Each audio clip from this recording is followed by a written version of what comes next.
Meus irmãos, vamos abrir a palavra de Deus na segunda carta de Paulo aos Coríntios, capítulo 5. Segunda aos Coríntios, capítulo 5, verso 13.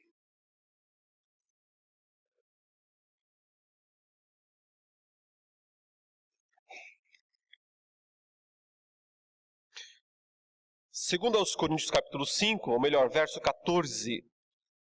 Nós vamos ler do 14 até o 21. Segunda aos Coríntios, capítulo 5, verso 14 até o 21. A palavra diz assim: Pois o amor de Cristo nos constrange, julgando nós isto: um morreu por todos, logo todos morreram. E ele morreu por todos, para que os que vivem não vivam mais para si mesmos, mas para aquele que por eles morreu e ressuscitou. Assim que nós, daqui por diante, a ninguém conhecemos segundo a carne. E se antes conhecemos Cristo segundo a carne, já agora não o conhecemos deste modo. E assim, se alguém está em Cristo, é nova criatura. As coisas antigas já passaram, eis que se fizeram novas. Ora, tudo provém de Deus, que nos reconciliou consigo mesmo por meio de Cristo, e nos deu o ministério da reconciliação. A saber, que Deus estava em Cristo reconciliando consigo o mundo, não imputando aos homens as suas transgressões, e nos confiou a palavra da reconciliação, de sorte que somos embaixadores em nome de Cristo, como se Deus exortasse por nosso intermédio. Em nome de Cristo, pois, rogamos que vos reconcilieis com Deus. Aquele que não conheceu o pecado, ele o fez pecado por nós, para que nele fôssemos feitos justiça de Deus. Meus irmãos, a palavra escatologia, que é tão falada, hoje em dia, significa literalmente estudo do fim. Escatom é um termo da língua grega que significa fim ou últimas coisas. E logia ou logia, estudo. Então, estudo das últimas coisas. Mas nós vimos na mensagem pela manhã que, da perspectiva bíblica, a forma correta de considerar a escatologia é entender que existe uma dualidade entre o reino presente e o reino futuro. Não se pode pensar apenas do fim como aquilo que vai acontecer depois da segunda vinda de Cristo, mas deve-se ver que o fim, na perspectiva do Novo Testamento, é algo que já está em ação desde a primeira vinda de Cristo. A diferença entre o reino presente e o reino futuro, eu falei pela manhã e reforço agora, é mais ou menos a seguinte: o reino do presente é gradual, é invisível, é interno, de dentro para fora. É uma ação transformadora, é uma ação regeneradora que o Senhor vai aplicando aos homens e restaurando-os intimamente, a fim de que eles possam produzir os frutos dignos de uma vida consagrada ao Senhor. Mas o reino futuro, ele vem de uma forma externa, visível, catastrófica até mesmo, destruindo tudo aquilo que está num estado de rebelião contra Deus. Veja, o reino atual não é um reino de destruição. O reino atual, da perspectiva em que ele se apresenta no Novo Testamento, é um reino de transformação, é um reino de resgate. Okay? Até que se cumpra isso, até que Deus resgate todo o seu povo. Então, quando aquela forma final do reino de Deus se manifestar, então é para extirpar, para arrancar da criação tudo que tiver restado e que não tenha sido redimido, não tenha sido resgatado. Por isso, a forma presente do reino não traz ainda a solução definitiva para as imperfeições do mundo, mas está construindo isso, enquanto que a forma futura trará sim a solução definitiva para todas as imperfeições. Por isso, nós precisamos aprender a valorizar a forma presente do reino de Deus e não apenas esperar pela futura. É claro que a forma futura virá. Cristo voltará dos céus, ele disse, como um relâmpago que sai fuzilando de um lado dos céus até o outro dos céus. É visível, é pleno. Então é certo que ele voltará e todo cristão fiel, todo olho verá, e todo cristão fiel não terá nenhuma razão, nenhum motivo para se sentir enganado nesse sentido. Então a forma do futuro está garantida para nós.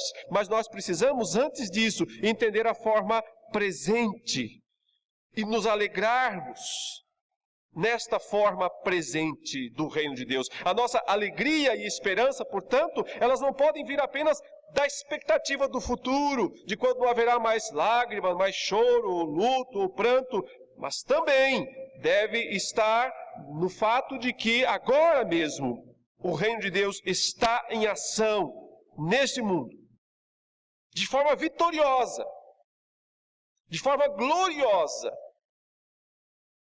E nós somos chamados a participar desse poder em ação. O poder de Deus que já está em ação no presente. Esse é o ensino do Novo Testamento como um todo. Por isso que nós dizemos que o Novo Testamento como um todo, ele é essencialmente escatológico. Aí aquela palavra outra vez, né? Apontando para o fim, o estudo do fim. Porque os eventos relacionados à primeira vinda de Cristo, seu nascimento, veja, o que a Bíblia fala sobre o nascimento de Jesus? Que ele foi enviado ao mundo na plenitude dos tempos. Sua vida perfeita, sua morte, sua ressurreição, sua ascensão, todos esses eventos formam um pacote, digamos assim, que representam a instalação, o estabelecimento do reino de Deus aqui neste mundo. A bandeira desse reino já foi cravada. O dia D, o dia da vitória, já é realidade.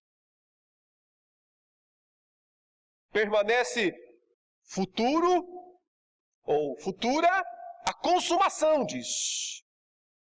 Mas o dia da vitória já é passado, porque Cristo já venceu, através do seu nascimento, através da sua morte, através da sua ressurreição, da sua ascensão, da sua subida aos céus, e especialmente pelo derramamento do Espírito Santo no dia de Pentecostes. Quando o Senhor derrama do seu Espírito sobre os seus discípulos, esse é o momento da consumação presente atual, ou até onde pode ir essa consumação presente atual do reino de Deus, faltando, é claro, aquela futura que representa uma macro, consumação. Lembram? Jesus orientou seus discípulos a esperarem, ele disse, o cumprimento da promessa divina, a qual aconteceria poucos dias depois da sua subida aos céus. Vocês receberão poder, ele diz, quando descer sobre vocês o Espírito Santo. Então vocês serão minhas testemunhas em Jerusalém, Judeia, Samaria e até aos confins da terra. Observe, Cristo não deu apenas uma ordem para que a igreja cumprisse. Ele concedeu também o poder para que ela cumpra esta ordem. Ele não apenas disse, vocês têm que ir, vão, é sua obrigação, é sua responsabilidade. Ele disse, vocês vão receber o poder para ser minhas testemunhas. E o sentido é alguém autorizado por Deus. Alguém que tem essa função oficial, legal, autorizado por Deus para testificar, testemunhar em todo o mundo. A presença invisível, lembra que isso disse? O reino de Deus está dentro de vós, é invisível agora. Essa presença invisível do Espírito Santo dentro dos crentes, na igreja como um todo, é a grande evidência de que o fim já começou. O apóstolo Pedro entendeu isso claramente. Abra a Bíblia em Atos, capítulo 2, verso 16, Observe como Pedro, logo após a descida do Espírito Santo, em Atos 2, quando aquela multidão de discípulos, de 120 discípulos, começa a falar nas línguas das nações, e quando aqueles visitantes que estão ali em Jerusalém estranham aquele fato, e alguns começam até a ridicularizar, dizendo, olha, esses homens estão talvez embriagados, porque estão falando dessas línguas confusas. Olha a explicação que Pedro deu, a partir do verso 16. Ele diz assim: mas o que ocorre, ou seja, isso que está acontecendo aqui, o fato de que o Espírito Santo desceu, o fato de que esses discípulos estão falando nas línguas estrangeiras, o que ocorre é o que foi dito por intermédio do profeta Joel. Então ele cita uma profecia de Joel, e ele diz: e acontecerá nos últimos dias, e só um parênteses, essa palavra aqui, últimos dias, né? No texto grego, esse últimos é escatom, de escatológico. Então, a ideia é, nos dias escatológicos, dá para dizer, nos últimos dias, diz o Senhor, que derramarei do meu Espírito sobre toda a carne. Vossos filhos e vossas filhas profetizarão, vossos jovens terão visões, e sonharão vossos velhos. Até sobre os meus servos e sobre as minhas servas derramarei do meu Espírito naqueles dias, e profetizarão. Veja, Pedro entendeu que os últimos dias, que os dias do escatom, estavam começando naquele exato momento, quando o Senhor capacitou sua igreja com o poder prometido, para que com esse poder ela pudesse proclamar a mensagem do Evangelho em todo o mundo e em todas as línguas. Por isso tão importante eles terem falado línguas, e línguas de nações, não línguas estáticas, ou línguas incompreensivas, ou línguas dos anjos, porque os anjos precisam ser evangelizados. Não faz nenhum sentido de falar línguas dos anjos, porque a mensagem de proclamação de Deus não é para os anjos, mas é para os homens caídos, para as nações perdidas, às quais Cristo disse, vocês têm que ser minhas testemunhas em todas elas. Então, quando eles recebem o dom lá em Pentecostes, de falar nas línguas das nações, das línguas estrangeiras, isso está sendo demonstrado, portanto, que o reino de Deus chegou definitivamente neste mundo, e que vai progredir para alcançar todas as nações, todos os povos, ou então os salvos, é claro, de todas as nações, de todos os povos, os redimidos, os comprados pelo Cordeiro, de todas as nações, de todos os povos, até que então venha a consumação definitiva do reino de Deus. Desde aquele momento, queridos, isso é a coisa mais importante para nós entendermos, porque a Bíblia entende que quando nós entendemos quem nós somos, nós vivemos o que nós somos. Sem entender o que nós somos, nós não vivemos o que nós somos. Então é importante entender isso, e entender isso profundamente. Desde aquele momento, todo o povo de Deus vive o tempo escatológico. Todo o povo de Deus entrou no fim dos tempos, entrou nos últimos dias, entrou no fim.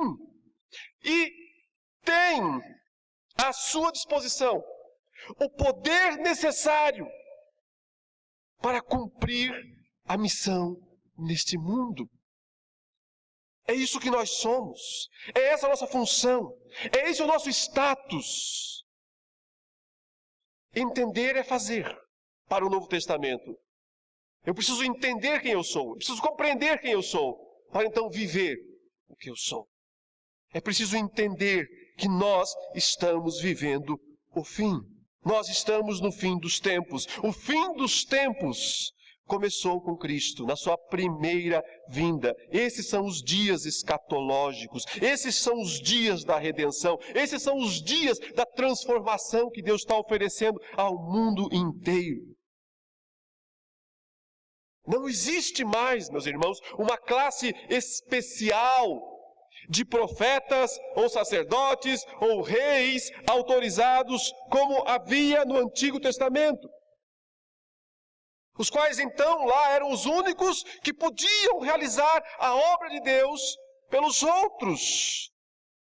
A grande diferença do Antigo Testamento para o Novo Testamento em termos de funções do povo de Deus é justamente esta. A partir do Pentecostes, Deus criou um reino de sacerdotes e profetas. O desejo de Moisés se cumpriu.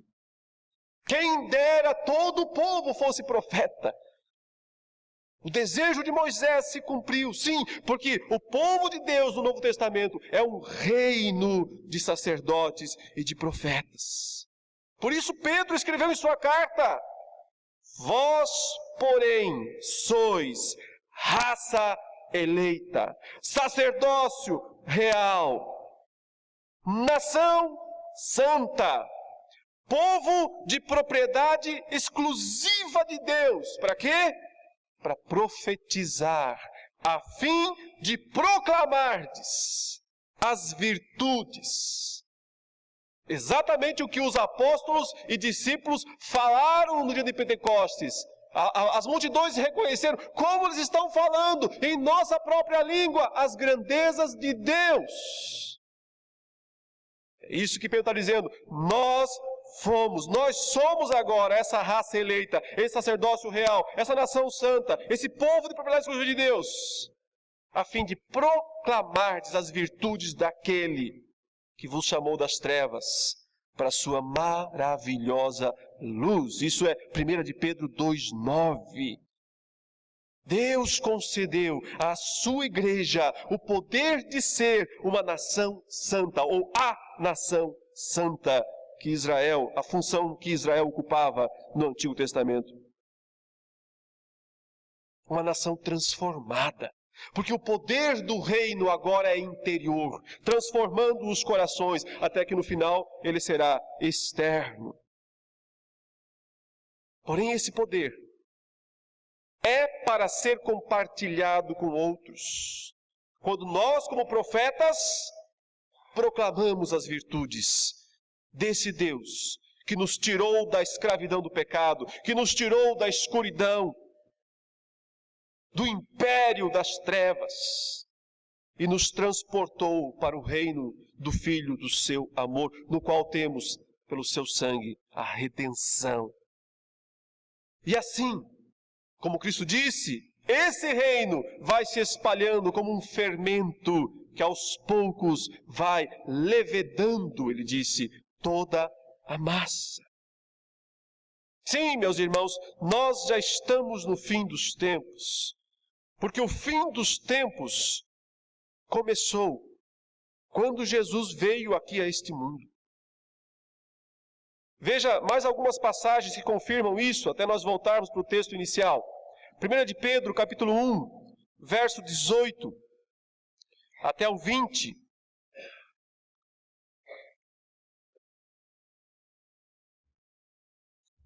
1 de Pedro, capítulo 1.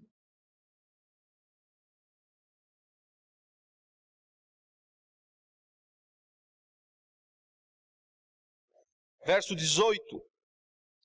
Sabendo que não foi mediante coisas corruptíveis, como prata ou ouro, que fostes resgatados do vosso fútil procedimento que vossos pais vos legaram, mas o que resgatou, o que pagou o preço, não foi prata ou ouro, mas o que pagou o preço foi um preço de sangue, mas pelo precioso sangue, como de cordeiro sem defeito e sem mácula, o sangue de Cristo. Esse sangue de Cristo, conhecido com efeito antes da fundação do mundo, porém manifestado no fim dos tempos, por amor de vós, que por meio dele tendes fé em Deus, o qual o ressuscitou dentre os mortos e lhe deu glória, de sorte que a vossa fé e esperança estejam em Deus. Quando é que o sangue de Cristo foi manifestado? Ele diz, no fim dos tempos, lá no Calvário. É aí que começa o fim dos tempos.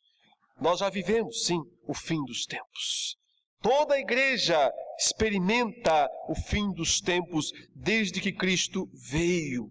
É aí, quando o sangue derramado pagou o preço da nossa redenção, quando conquistou o direito de nos dar o Espírito Santo para que a igreja leve o ministério adiante, então, todo esse conjunto de atitudes implanta o fim dos tempos, porque começa a espalhar o reino de Deus. O apóstolo Paulo também tem esse entendimento. Veja o que ele escreve aos Coríntios, no capítulo 10. 1 Coríntios, capítulo 10, versículo 11.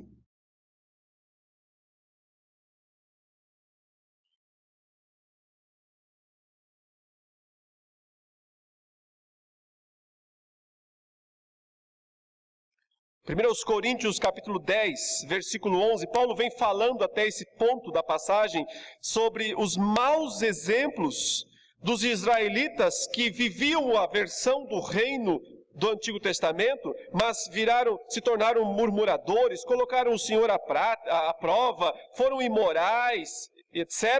E então Paulo diz, verso 11, estas coisas lhes sobrevieram como exemplos. Ou seja, para nós cristãos, ler os fatos ruins do Antigo Testamento são exemplos para nós.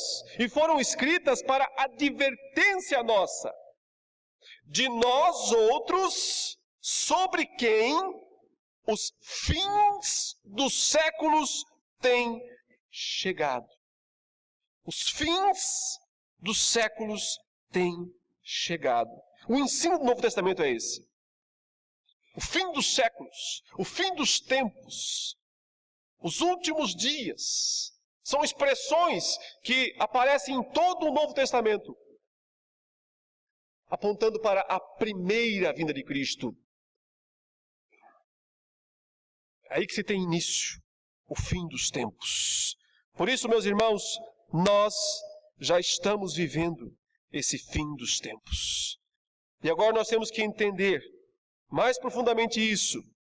E qual é a nossa posição, qual deve ser a nossa atitude como pessoas que compreendem esta verdade. E para isso voltemos então ao texto base dessa noite, que é 2 aos Coríntios, capítulo 5, especialmente o verso 17. O verso 17 de 2 aos Coríntios, capítulo 5, que diz, e assim, se alguém está em Cristo, é nova criatura. As coisas antigas já passaram, eis que se fizeram novas. Irmãos, infelizmente a tradução nossa em português aqui, ela não consegue transmitir toda a grandiosidade dessa declaração de Paulo. Como nós sabemos, qualquer tradução é um esforço, uma tentativa de colocar em outra língua um significado que muitas vezes é complexo, é difícil de fazer. Embora seja uma boa tradução essa que nós temos, ela não transmite toda a grandiosidade das expressões que Paulo utiliza aqui. Por isso nós temos que dar uma olhada mais a fundo nisso. Literalmente, ele diz o seguinte, então, se alguém está em Cristo, até tudo bem, então se alguém está em Cristo, então a próxima frase, uma tradução um pouco mais exata seria, está em uma nova criação. Está em uma nova criação. Eu explico por que eu acho que essa tradução é um pouco melhor. Porque lá na língua grega não tem um verbo aqui repetindo. Quando ele diz, e assim se alguém está em Cristo, é uma nova criatura. O termo literalmente é criação. Teria que ser assim, e assim se alguém está em Cristo, é nova criação. Mas é estranho, então, traduzir dessa maneira. Se alguém está em Cristo, é nova criação. Por isso o tradutor colocou, se alguém está em Cristo, é uma nova criatura. Mas o termo não é criatura, o termo é criação. Como ele não usa o verbo, ele não repete, não coloca o verbo aqui, ser ou estar, apenas coloca a expressão nova criação, é correto repetir o primeiro verbo usado. Se alguém está em Cristo. Se alguém está em Cristo, veja, eu não disse se alguém é Cristo, é estar. Se alguém está em Cristo, portanto, está em uma nova criação. Isso expande o sentido. Porque não é só uma questão de eu ser uma nova criatura. É claro que eu sou uma nova criatura, é claro que eu nasci de novo, é claro que eu fui regenerado. Isso é um ensino do Novo Testamento. Mas essa expressão aumenta isso. Está dizendo que a nova criação de Deus já é realidade.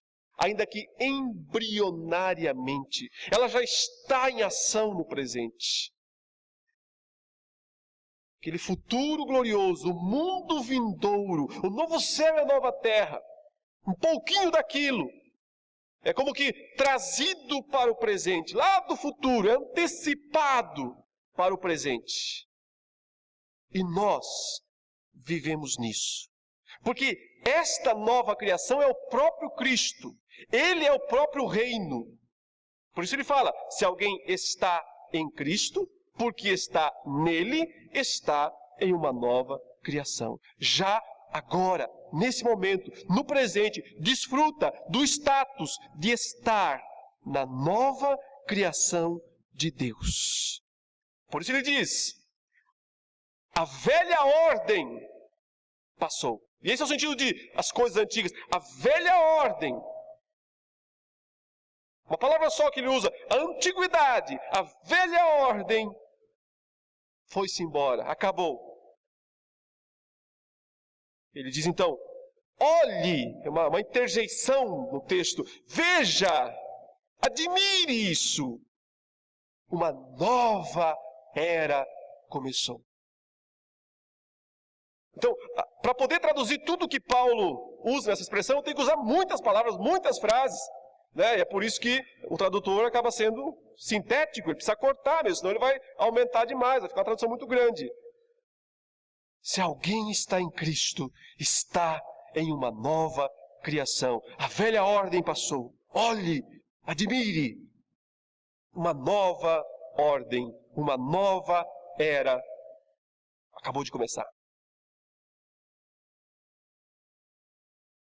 Assim, meus irmãos, a nova criação é o próprio Cristo. Ele é o reino de Deus entre os homens. E nós, porque estamos nele, porque estamos em Cristo, já experimentamos deste mundo vindouro que se antecipa, que vem para o presente como um poder transformador. Um poder que é capaz de transformar as pessoas. Que é capaz de torná-las vivas outra vez. De mortas em seus delitos e pecados para novas criaturas. Quando Paulo diz que a velha ordem passou, ele está apontando para aquele reinado do pecado e da morte, que se iniciou com Adão, mas terminou em Cristo. É isso que Romanos 5, versos 14 e 15 dizem. Aquela velha ordem do pecado que reinou para a morte, mas que foi interrompida na vitória de Cristo. Por isso que ele diz no verso 17 do capítulo 5 de Romanos, que aqueles que recebem a abundância da graça e o dom da justiça, ouça, reinarão em vida por meio de um só, a saber, Jesus Cristo. Estar em Cristo é receber a abundância da graça e o dom da justiça que capacita-nos a reinar em vida. Agora, reis e sacerdotes, um reino de sacerdotes. Mas esse reino é por meio de Jesus Cristo. Esse reinar em vida é o resultado extraordinário da vitória de Cristo sobre a morte. Por isso Paulo exclama, vejam, a nova ordem começou. E essa última expressão, ela vem diretamente de Isaías 43, 16 a 19. Vale a pena ver essa passagem, já foi lida na liturgia. Isaías 43, 16 a 19 diz: assim diz o Senhor, o que outrora preparou um caminho no mar, e nas águas impetuosas uma vereda, o que fez sair o carro e o cavalo, o exército e a força, jazem juntamente lá e jamais se levantarão, estão extintos, apagados como uma torcida. Não vos lembreis das coisas passadas, nem considereis as antigas.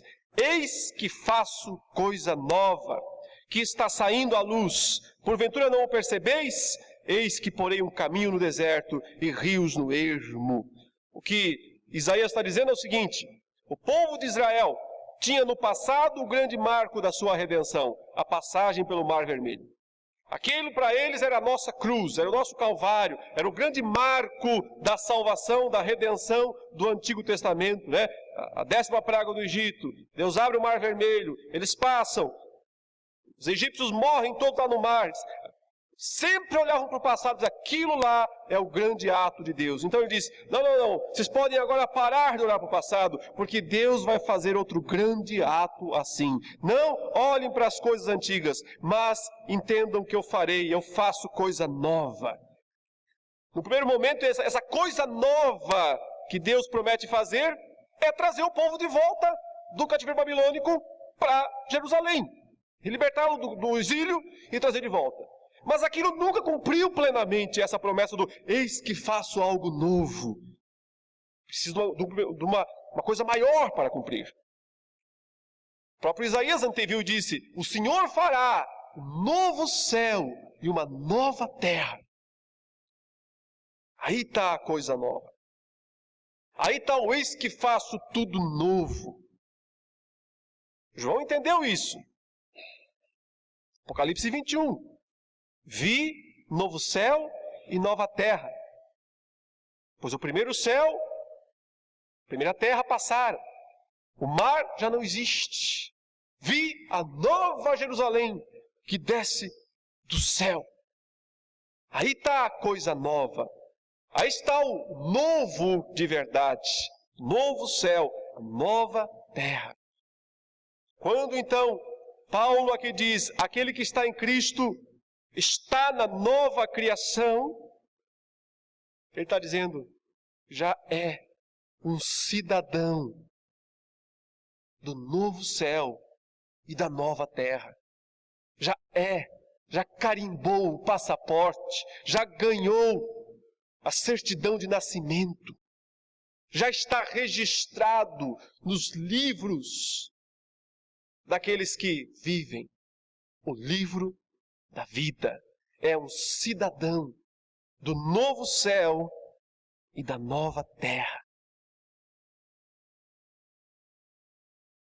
E por ser um cidadão do mundo vindouro, porém vivendo no presente, ele recebeu uma função. Qual? Embaixador. Veja na sequência que é exatamente isso o que Paulo argumenta quando ele diz a partir aí do versículo 18, ele diz: ora, tudo provém de Deus. Estamos novamente em 2 aos Coríntios 5.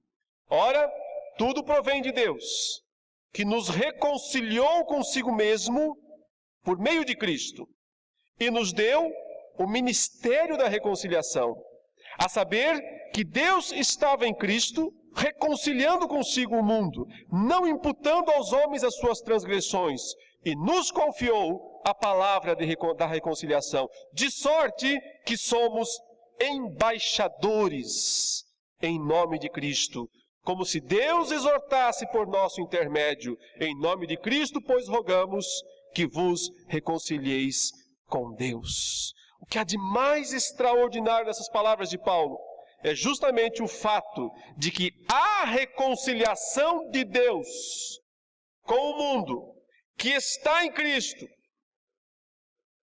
através da qual a nova criação tem início, nos foi confiada, foi colocada sobre os nossos ombros, nos foi delegada, nos foi legada.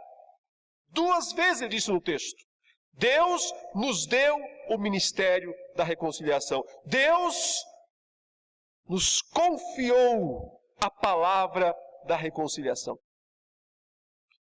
O poder, meus irmãos, de reconciliar os homens com Deus é um poder de Cristo. Ele é a nova criação de Deus. Porém, nós que fomos regenerados e colocados nele, nesta nova criação, recebemos como incumbência, como privilégio, como honra, como responsabilidade, o compartilhar esse poder reconciliador. Por isso que ele diz, nós somos embaixadores. Um embaixador é um cidadão estrangeiro, que vive num determinado país, mas ele não é dali, ele é de outro país. Mas qual é a função do embaixador no país em que ele se encontra? Representar o seu chefe. O chefe de Estado, o presidente, o rei. Qual é a nossa pátria? Talvez você diga, é o céu. Eu digo, não. O céu é o estado intermediário. Para o céu nós vamos, depois de mortos, descansar como almas, como espíritos apenas, para aguardar a ressurreição, para então irmos para a nossa pátria. A nossa pátria não é o céu.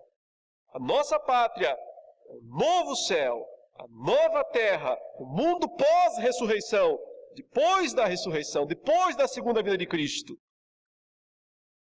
Nós já fazemos parte desse mundo. Quem está em Cristo já está na nova criação. Já é um cidadão do mundo vindouro. Já tem a certidão de nascimento, já tem a prova de que faz parte do mundo vindouro. E porque faz parte do mundo vindouro, tem também uma função no tempo presente, ser embaixador do mundo vindouro. Aí está a grandeza do nosso status escatológico. É isso o que nós somos. É assim que nós temos que nos ver diante deste mundo.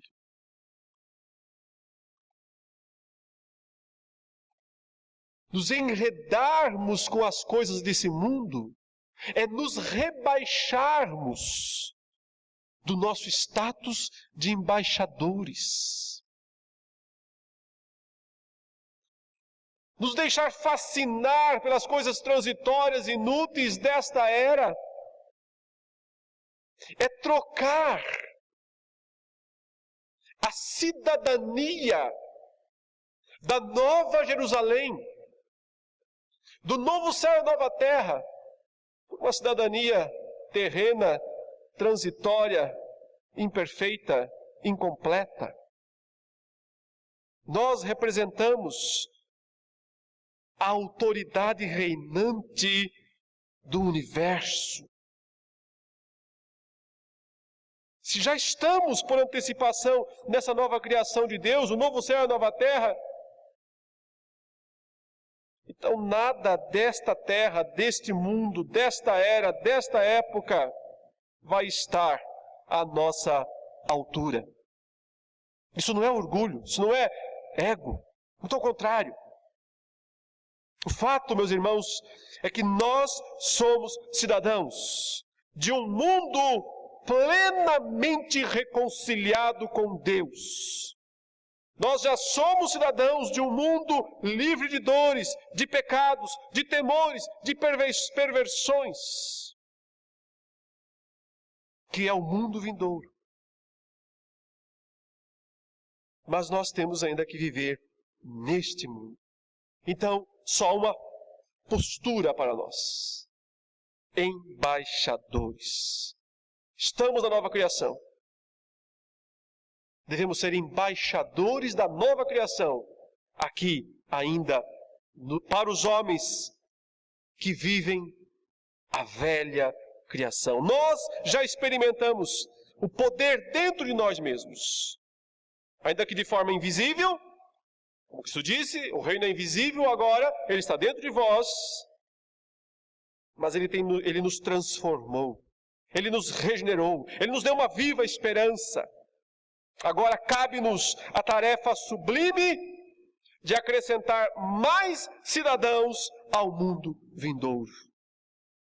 Então, como embaixadores, nós anunciamos aos homens, cidadãos deste mundo, vocês podem ser reconciliados com Deus, para se tornarem cidadãos do mundo vindouro, para imigrarem para o mundo vindouro. Portanto, desde o começo, ser cristão é viver o fim dos tempos. Por um lado, há essa expectativa em relação ao futuro, ao estabelecimento definitivo do reino em toda a criação, que nos faz desejar ardentemente a segunda vinda de Cristo. Porém, ao mesmo tempo, a primeira vinda de Cristo já aconteceu e ela já é nosso patrimônio, é nosso tesouro. Assim, o reino de Deus vai adiante, expande-se nesse mundo com todo o seu poder de transformar as pessoas, de regenerá-las e de prepará-las para o mundo vindouro. Será que nós entendemos qual é a nossa condição? Qual é o nosso status aqui neste mundo? Fica claro para nós qual é a nossa relação com este mundo? Por que estamos aqui? Ele não tem nos chamado para sermos pessoas que não se relacionam, que se isolam, não é isso? Ele não tem nos chamado para que nós vivamos em guetos, não é isso? Mas embaixador sabe que não pertence àquele lugar. Embaixador sabe qual é seu país e quem é seu rei e qual é sua função. Essas três coisas são claras para você. Qual é seu país? Quem é seu rei? E qual é a sua função aqui neste mundo? Se você está em Cristo, o seu país é a nova criação. É o mundo vindouro. É o novo céu e a nova terra. Se você está em Cristo, o seu rei é Cristo. Se você está em Cristo, a sua missão é representá-lo neste mundo. Como um embaixador que anuncia aos cidadãos deste mundo: vocês podem emigrar para uma pátria melhor. Vocês podem fazer parte da nova criação. Em Cristo, pois, nós insistimos, Paulo diz, que vos reconcilieis com Deus. O nosso anúncio ao mundo é esse. Existe reconciliação. Reconcilie-se com Deus. Só há reconciliação através de Cristo. Ele é o reino, Ele é o rei, Ele é o reconciliador. Oremos. Santo e eterno Deus, concede-nos a compreensão de quem nós somos nos teus planos, para que nunca mais nos esqueçamos da nossa pátria, do nosso rei, da nossa missão. Não nos deixemos distrair com as coisas transitórias, passageiras, efêmeras desta vida.